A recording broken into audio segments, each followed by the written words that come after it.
Ladies and gentleman, അങ്ങനെ പടക്കളം എന്ന് പറഞ്ഞ സിനിമ ഇന്നാണ് ദുബായിൽ റിലീസായത്. കണ്ടു, ഇഷ്ടപ്പെട്ടു.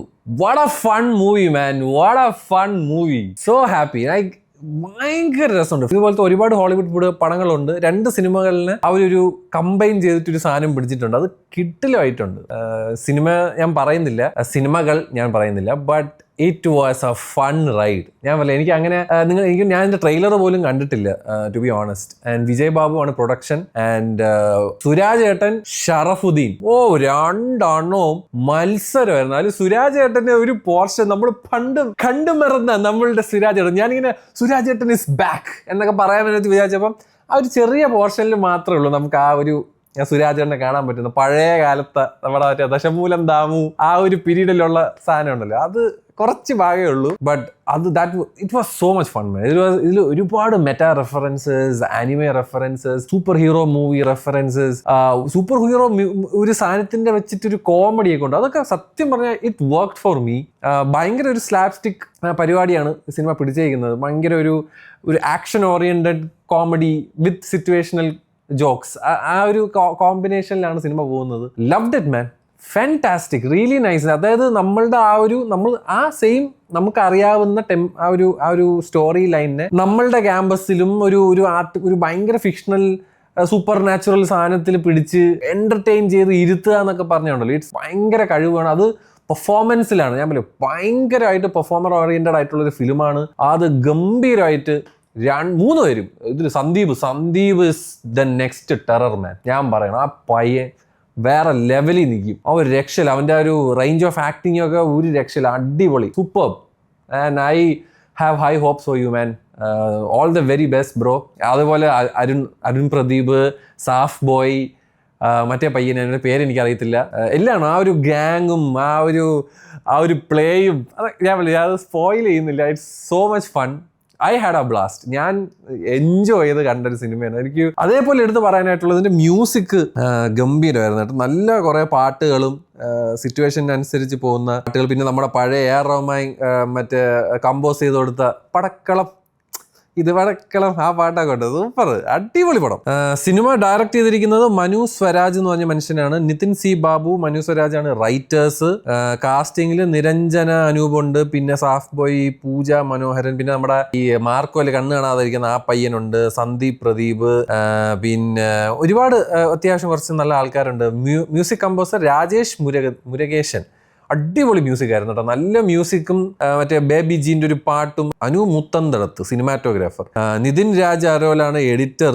ടെക്നിക്കൽ സൈഡ് എന്ന് പറഞ്ഞാൽ ഈ സിനിമയ്ക്ക് എന്താണോ വേണ്ടത് അത് ഗംഭീരമായിട്ട് തന്നെ കൊടുത്തിട്ടുണ്ട്. CG വർക്ക്, ആ പറയുന്ന ആ ഒരു സാധനം അൺലോക്ക് ആവുന്നതിൻ്റെ ഒക്കെ ഒരു CG വർക്ക് ഒക്കെ അടിപൊളിയായിട്ടുണ്ട്. It's A very young vibe, it's A very young, എന്താ പറയുക, ഫൺ, പക്ക മറ്റേ ഫൺ നമ്മൾ മറ്റേ എന്റർടൈനിങ് പടം എന്നൊക്കെ നമ്മൾ പറയൂലേ. വെറുതെ പോവുക, നമ്മൾ ബ്രെയിൻ ഷട്ട് ചെയ്തിട്ട് കുറച്ച് നേരം എൻജോയ് ചെയ്യുക, ജസ്റ്റ് ഹാവ് എ ബ്ലാസ്റ്റ് എന്ന് പറയുന്ന ഒരു സാധനമായിട്ടാണ് എനിക്ക് പടക്കളം ഇഷ്ടപ്പെട്ടത്. ലവ് ദിസ് മൂവി മാൻ. ഇതിനെ പറ്റി വലിയ ഹൈപ്പും PR ഒന്നും ഞാൻ കണ്ടില്ലല്ലോ ഇവിടെ. ഇപ്പൊ നമ്മളെ വീഡിയോയിലൊക്കെ താഴെ വന്നിരുന്നു, നിനക്കൊക്കെ നല്ല സിനിമയെ തൊലയ്ക്കണം, നല്ല സിനിമ, ഇത് നല്ല സിനിമയാണ്, ഇതിനൊക്കെ ആരുടെ പൊക്കി പിടിച്ചോണ്ട് നടക്കാത്തത് ചോദ്യമാണ് കേട്ടോ. അത് പിന്നെ വിട്ടയാണ് നമ്മളൊരു സാധനം പറഞ്ഞ് കഴിഞ്ഞ് ഇനി അതിനെ ഇട്ട് പോസ്റ്റ്മോർട്ടം ചെയ്ത് അതിനെ പറ്റി ഒരു ടോപ്പിക് ആക്കാൻ താല്പര്യം ഇല്ലാത്തതുകൊണ്ടാണ് വെറുതെ കുറെ എണ്ണം വന്നിട്ട്.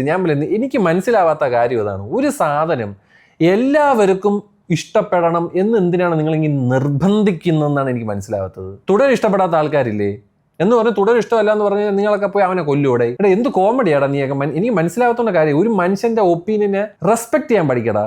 നമ്മളിപ്പോൾ പേഴ്സണലി ആരെങ്കിലും വന്ന് അറ്റാക്ക് ചെയ്യുകയോ ആ ഡയറക്ടറിനെ അറ്റാക്ക് ചെയ്യുകയോ ഹരാസ് ചെയ്യുകയോ അങ്ങനെയൊക്കെ ചെയ്യുന്നെങ്കിൽ നിങ്ങൾക്ക് ഈ വന്നിരുന്ന് ചീത്ത വിളിക്കുന്നതിൻ്റെയും എൻ്റെ വീട്ടിൽ ഇരിക്കുന്നവരെയൊക്കെ വിളിക്കുന്നതിനൊക്കെ ഒരു അർത്ഥമുണ്ട്. ഏതോ ഒരു സിനിമ ആരൊക്കെയോ അഭിനയിക്കുന്നു, അതിൻ്റെ പ്രൊഡ്യൂസറിന് കുറേ കാശ് കിട്ടുന്നു, നിങ്ങൾക്കൊന്നും ഇതിൽ നിന്നൊന്നും കിട്ടുന്നില്ല. ആകെ കിട്ടാൻ പോകുന്നത് കുറച്ച് ചിരിയും എൻ്റർടൈനിങ്ങുമാണ്. കുറച്ച് സമയം നിങ്ങൾക്ക് നിങ്ങളുടെ ബ്രെയിനിനെ മറ്റേ ഹാപ്പി ഹോർമോൺസ് വെച്ചിട്ട് നിങ്ങളെ രസിപ്പിക്കുക എന്നുള്ള സാധനത്തിന് എൻ്റെ വീട്ടിൽ ഇരിക്കുന്നവരെയോ അല്ലെ ഇവരെയൊക്കെ വന്ന് ചീത്ത വിളിക്കുന്നതിൻ്റെ വലിയ ആവശ്യമുണ്ടെന്നാണ് ഞാൻ ചോദിക്കുന്നത്. എടാ, ഈ ലോകത്ത് ഒരു ലിറ്ററേച്ചറോ ഒരു സിനിമയോ ഇറങ്ങിയിട്ടില്ല. ഞാനിത് തന്നെ ഒരിക്കലും ഞാനൊരു പടം കണ്ടിട്ട് നിങ്ങൾ ഈ പടം ഒരിക്കലും പോയി കാണരുത്, ടിക്കറ്റ് എടുക്കരുത് എന്ന് ഞാൻ പറയാറില്ല. എനിക്കത് എവിടെ വേണമെങ്കിലും ആണയിട്ട് കാണിക്കാൻ പറ്റും. ഞാൻ അങ്ങനെ പറയാത്തൊരുത്തനാണ്. നിങ്ങൾ സിനിമ കണ്ടിട്ട് നിങ്ങളുടെ വിലയേറിയ അഭിപ്രായം, ഈ പടത്തിനെ പറ്റി എനിക്കതാണ് പറയുള്ളത്, നിങ്ങൾ കണ്ടതിന് ശേഷം നിങ്ങളുടെ വിലയേറിയ അഭിപ്രായം നിങ്ങൾ പറയുക.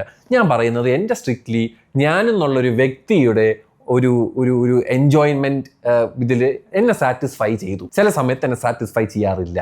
That is it. എല്ലാ മനുഷ്യരും അങ്ങനെ തന്നെയാണ്. എനിക്ക് അതാണ് മനസ്സിലാത്തത്. ഈ വന്നിരുന്നിട്ട് നിനക്കെന്താടാ ഇഷ്ടപ്പെടാത്തത്, നിനക്ക് മറ്റേ പടം ഇഷ്ടപ്പെട്ടെങ്കിൽ നിനക്കെന്താടാ ഇത് ഇഷ്ടപ്പെടാത്തത്. മറ്റേ പടം ഇഷ്ടപ്പെട്ടെങ്കിൽ അത് എൻ്റെ ക്യാരക്ടർ, എൻ്റെ ഒരു as an audience I love them. എനിക്ക് ചില സാധനങ്ങൾ ഇഷ്ടപ്പെട്ടില്ല. ഞാൻ മനുഷ്യനാണ്. നിങ്ങളെ പോലെ തന്നെയാണ് ഞാനും. നിങ്ങൾക്ക് പല പടം, നിങ്ങൾ എല്ലാ പടങ്ങളും പോയി കാണുന്നവരാണ്. ഞാൻ അങ്ങനത്തെ ഒരു തന്നെയാണ്. ഞാൻ എൻ്റെ ഈ ചാനലിൽ എല്ലാ പടങ്ങളും ഇടാറില്ല. ചില സമയത്ത് ഇന്ന ആക്ടറാണോ ഇന്ന ഡയറക്ടറാണോ ഇങ്ങനെയൊക്കെ ആണെന്നൊക്കെ പറഞ്ഞാണ് ഞാൻ പോയി പടം കാണുന്നത്. മനസ്സിലായ? അതല്ലാതെ ഞാൻ അതാണ് പറയുന്നത്, ഒരു മനുഷ്യന്റെ അതേപോലെ ക്രിട്ടിസൈസ് ചെയ്യാനുള്ളത് ചെയ്യും. മനസ്സിലായ? എന്നെ കുറെ ഫോളോ ചെയ്യണമെന്ന് പറഞ്ഞിട്ട് എന്റെ തന്തയ്ക്ക് വിളിക്കാനൊന്നും നിനക്കൊന്നും ഒരു അർഹതയോ അധികാരമോ ഇല്ല ഈ ലോകത്ത്, ഈ ഇന്ത്യ മഹാരാജ്യത്ത്. അത് ഫ്രീഡം ഓഫ് സ്പീച്ച് അല്ല, അതൊക്കെ അടി കിട്ടാത്തതിന്റെ കുറവാണ്. ഉള്ള കാര്യം പറഞ്ഞു കഴിഞ്ഞാൽ നട്ടലുണ്ടെങ്കിൽ എന്റെ ഫ്രണ്ട് വന്നിട്ട് നീയൊക്കെ വന്ന് വിമർശിക്കും, നമുക്ക് സംസാരിക്കാം. അല്ലാതെ വന്നിരുന്നിട്ട് എൻ്റെ വീട്ടിൽ ഇരിക്കുന്നവരെ വിളിക്കലല്ല. അതിൽ നിന്ന് നിങ്ങൾക്കൊന്നും ഒന്നും കിട്ടാൻ പറ്റില്ല. ഞാൻ പറഞ്ഞില്ല, നിന്റെയൊക്കെ ഒരു ആങ്കർ വെന്റ് ചെയ്യുന്നതാണെങ്കിൽ ഓക്കെയാണ്, എനിക്കൊന്നും പറയാല്ല. പക്ഷെ വീട്ടിൽ ഇരിക്കുന്നവരെ പറയാതെ എന്നെ വിളിച്ചോ, എന്നെ ചീത്ത വിളിച്ചോ, ഒരു കുഴപ്പമില്ല. വീട്ടിൽ ഇരിക്കുന്നവരെ പറയാതെ, അത്രേ ഉള്ളൂ. സിമ്പിൾ. വിമർശനം എന്ന് പറഞ്ഞു കഴിഞ്ഞാൽ തള്ളക്കി വിളിയാണ്. എന്തോന്ന്, എവിടെ നിന്നാണ് നീയൊക്കെ പഠിച്ചിറങ്ങിയത്? എന്തായാലും പടക്കളം ഒരു പക്ക എന്റർടൈനിങ് പടമായിട്ടാണ് എനിക്ക് ഫീൽ ചെയ്തത്. നിങ്ങൾ സിനിമ കണ്ടവരാണെങ്കിൽ നിങ്ങളുടെ വിലയേറിയ അഭിപ്രായം താഴെ ഡെഫിനറ്റ്ലി രേഖപ്പെടുത്തുക എന്ന് പറഞ്ഞുകൊണ്ട് ഞാൻ പോണടേ.